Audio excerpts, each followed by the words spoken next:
Assalamualaikum warahmatullahi wabarakatuh. Hi guys, my name is Yuta Diningsari, and here I want to tell you about the classifying lexical errors. Just keep on watching. Setelah sebelumnya kita membahas mengenai lexical errors, sekarang kita akan membahas mengenai mengklasifikasikan kesalahan leksikal. Salah satu cara mudah untuk mengklasifikasikan kesalahan leksikal adalah dengan mengetahui jenis pengetahuan kata-kata yang dimiliki oleh orang tersebut. Richards mengatakan bahwa ada 7 hal yang perlu diketahui tentang sebuah kata. Yang pertama morfologisnya, yang kedua perilaku sintaksisnya, yang ketiga pembatasan fungsional atau situasionalnya, yang keempat nilai semantiknya atau denotasinya, yang kelima arti atau konotasi sekundernya, dan yang keenam bagaimana cara mengasosiasikan kata, dan yang terakhir seberapa besar kemungkinan kata itu digunakan. Nah, mengikuti dari pendapat Richard tersebut, James membuat 2 klasifikasi kesalahan leksikal. Yang pertama yaitu formal errors of lexis, dan yang kedua yaitu semantic errors in lexis. Nah, di dalam 2 klasifikasi ini terdapat lagi di dalamnya masing-masing kategori. Yang pertama akan kita bahas lebih dulu yaitu mengenai formal errors of lexis. Kategori yang pertama yaitu formal misselection.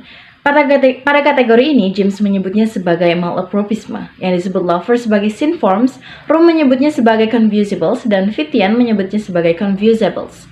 Kategori ini membahas mengenai pasangan antara 2 atau 3 kata yang terdengar atau terlihat sama. For example, patricide dan juga parasite. Jadi apa sih kira-kira yang menyebabkan peserta didik melakukan kesalahan malapropisme? James dalam bukunya mengatakan bahwa peserta didik pikir mereka tahu, dan jika mereka salah dalam keyakinan ini, mereka dengan senang hati menghasilkan kesalahan leksikal. Atau mereka berasumsi bahwa mereka tidak tahu kata yang tepat, di mana keyakinan mereka dapat dibenarkan atau salah, dan menggunakan strategi komunikasi leksikal, mungkin menghindari konsep atau secara alternatif beralih ke paraphrase atau alih bahasa. Lover mengemukakan bahwa terdapat 6 cara untuk mengidentifikasi kategori ini. Memiliki jumlah suku kata yang sama, memiliki pola tegangan yang sama, berasal dari kelas kata yang sama, memiliki bagian awal yang sama, memiliki beberapa fonem yang sama, dan yang terakhir memiliki fonem dengan fitur bersama. Dia melanjutkan untuk mengidentifikasi 10 kategori synforms, yang kemudian dia pecahkan menjadi 4 tipe utama, tipe suffix, tipe prefix, vowel base, dan yang terakhir consonant base. Fitur penting dari jenis kesalahan synform adalah bahwa kata yang benar-benar ada digunakan. Pengganti ini menyerupai kata target dalam bentuk, tetapi tidak harus dalam arti.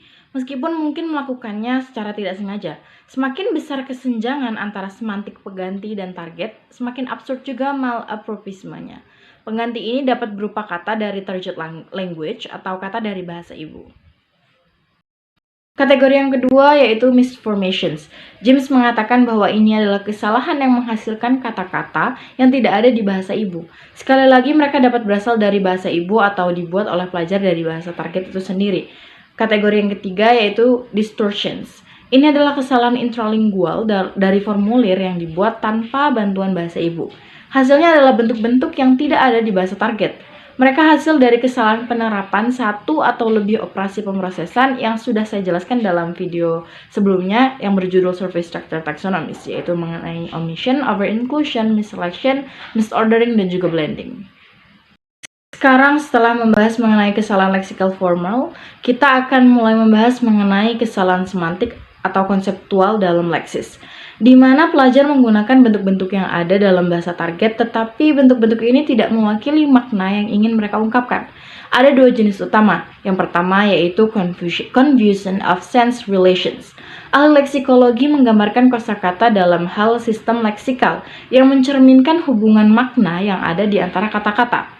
Pengelompokan semantik leksiko disebut sebagai bidang leksikal. Ada banyak bukti neurolinguistik yang menunjukkan bahwa manusia menyimpan kata-kata dalam leksikon mental dalam kaitannya dengan hubungan indera tersebut. Oleh karena itu, masuk akal untuk mencoba mengkategorikan kesalahan leksis dengan mengacu pada sistem ini. Jadi kesalahan utama adalah mereka pasangan atau lebih kata-kata yang secara semantik erat tetapi dapat dibedakan. Mereka bukan sinonim yang benar seperti serviette or napkin dan lift atau elevator yang berbeda dalam konteks penggunaannya masing-masing, tetapi dapat dibedakan. Contohnya adalah malice or spite dan coat or jacket. Yang Yang kedua, kesalahan kolokasi. Kolokasi adalah sebuah kata atau frasa yang digunakan atau digabung dengan kata atau frasa lain di mana terdengar benar dan wajar oleh penutur bahasa tersebut. Tetapi penutur bahasa lain mungkin akan mengalami kesulitan untuk memahaminya. Kesalahan kolokasi bisa intralingual atau interlingual. James percaya bahwa kita dapat mengkategorikan berbagai jenis kesalahan yang disebutkan dalam literatur error analysis sebagai kolokasi.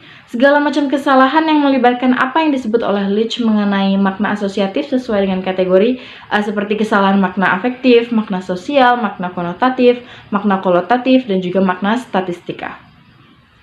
Masalahnya adalah para penutur asing atau non-native speaker seperti kita sering menerjemahkan kata dari bahasa ibu kita ke dalam bahasa Inggris yang terdengar tidak natural, aneh, kaku, atau tidak pernah ada dalam bahasa Inggris. Seperti contohnya, make a mistake, bukan do a mistake. Jangan katakan I did a mistake in dictation, tetapi katakan I made a mistake in dictation. Kita sering menganggap bahwa kita melakukan kesalahan itu kita terjemahkan sebagai do, did, done. Padahal a mistake itu selalu berpasangan dengan make atau made. Okay, I think that's all from me today. Thanks for your nice attention and thanks for watching. And also see you on the next video. Bye. Wassalamualaikum warahmatullahi wabarakatuh.